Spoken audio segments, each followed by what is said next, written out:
Hi, I'm Ingrid Rizzolo, and it's my talk. Pence breaks with the president. The uncoupling of an odd couple. Was it a conflict of loyalties? In a final act that is worthy of respect, Vice President Pence finally broke with the president. In the past 4 years of Trumpism, Vice President Pence has been a Trump loyalist and an enabler to the detriment of his own character and perhaps to his own political future. But Pence seemed to have changed his posture overnight. The break seems to have begun in the days leading up to the January 6th certification of the election results. During this period, Trump reportedly relentlessly pressured and even threatened the vice president to object to the Biden's victory, according to the Washington Post.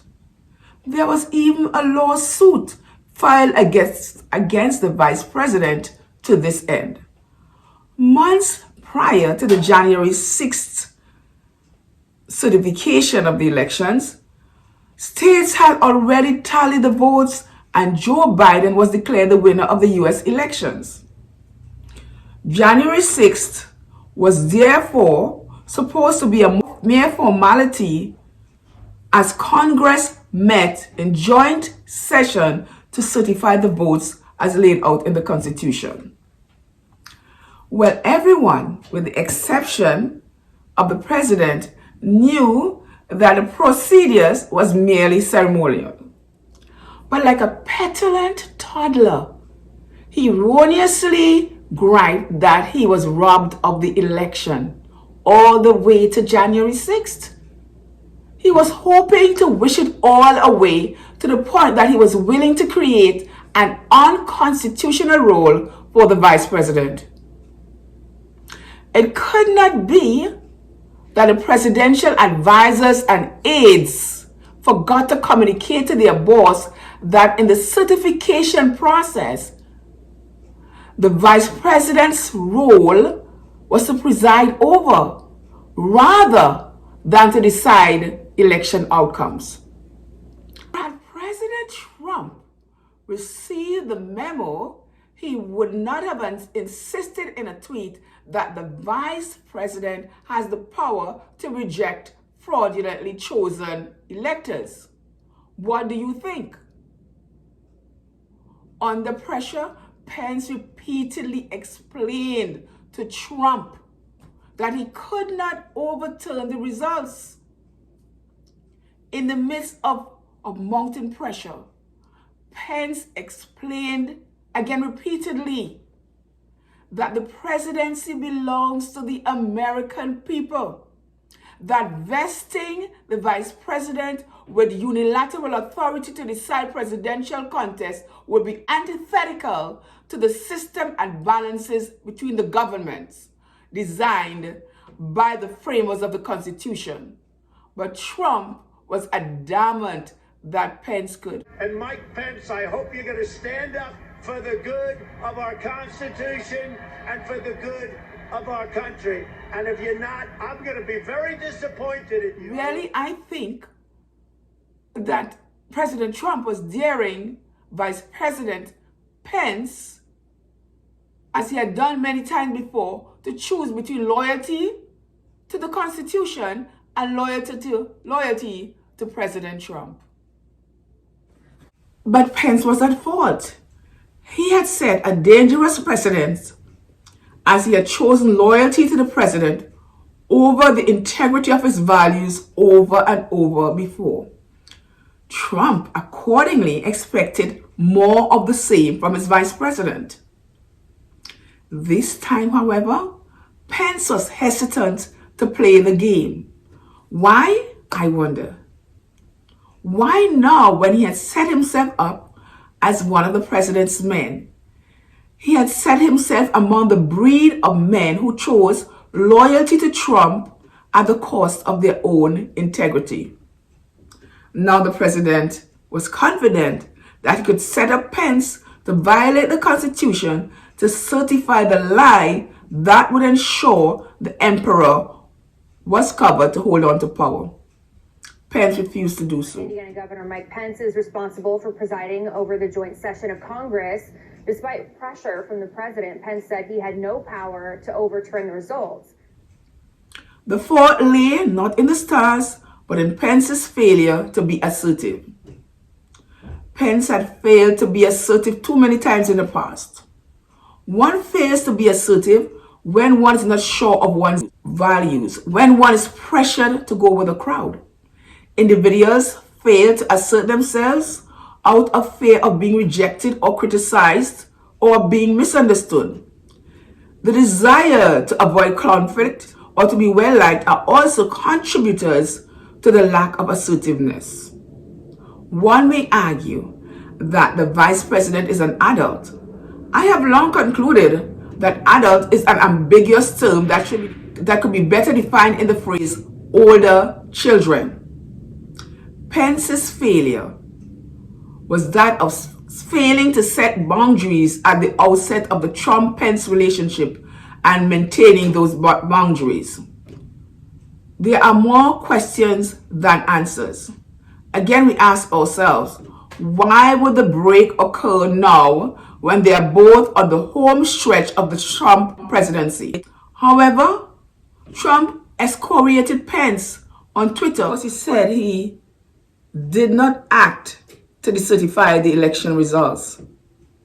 That must have left a sour taste in the vice president's mouth. Pence, contrary to what his boss said, in his actions taken to certify election results, was acting in accordance with the Constitution. Did President Trump turn a deaf ear to the unconstitutionality of his demand?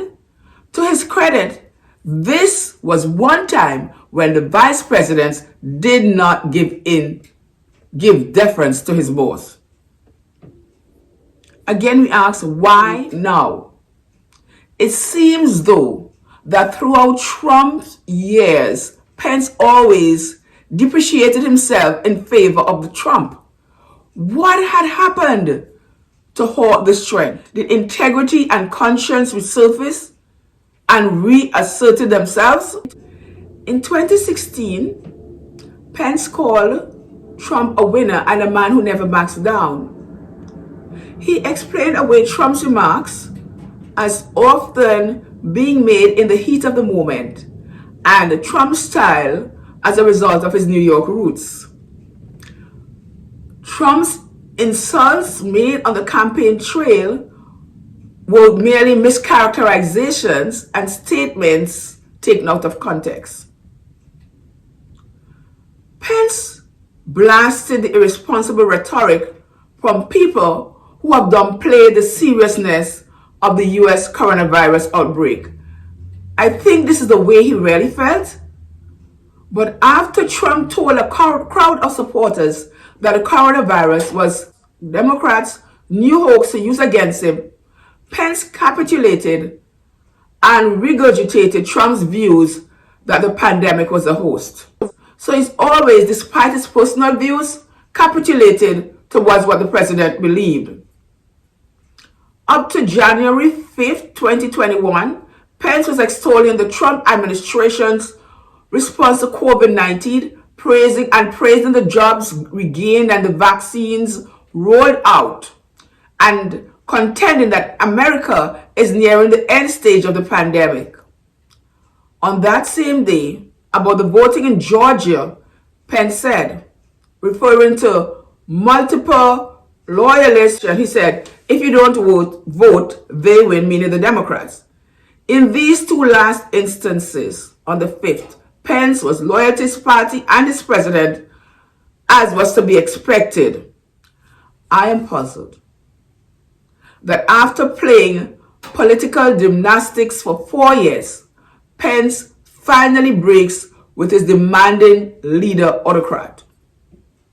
Was the fiasco at the White House the last straw that broke the camel's back for Vice President Pence? As things heated, Pence realized one cannot stay neutral in politics. While it should be noted that Pence never conceded that President Biden won, neither did he deny it before January 6th, he was silent on the issue of Trump's claims of voter fraud. As the fiasco at the White House, the last straw that broke the camel's back, as things heated up, Pence perhaps realized one cannot stay neutral in politics. One may conclude that the vice president finally found his legs to stand up to Trump. He went on to certify the election results of Biden and Kamala Harris. Did it take the illegal storming of the Capitol to bring a colorless, placid vice president to his senses? Was this former altar boy's visit to his church, from which he spoke on Monday, 5th January, to do the job? What we do know, when the dust settled, there was an uncoupling of an odd couple. What of Pence's political future? It seems as though, as the president sinks in notoriety for reportedly instigating the insurrection against American democracy, Pence's star is beginning to rise. In that heroic moment, when he resumed the business at hand, and in so doing did not allow the terrorists who attacked our democracy to win, he became, in my eyes, a champion of our democracy. History will record him as working to save our democracy. The people of the United States have assembled again on the very same day to support and defend the Constitution of the United States. And may God bless the United States of America. Let's get back to work. Kudos to Vice President Pence. Stand tall at the inauguration. You made the country proud. You may have lost the election, but you won the war against our democracy. This has been my talk with Ingrid Rizzolo. Do not forget to like, subscribe, and comment. See you soon.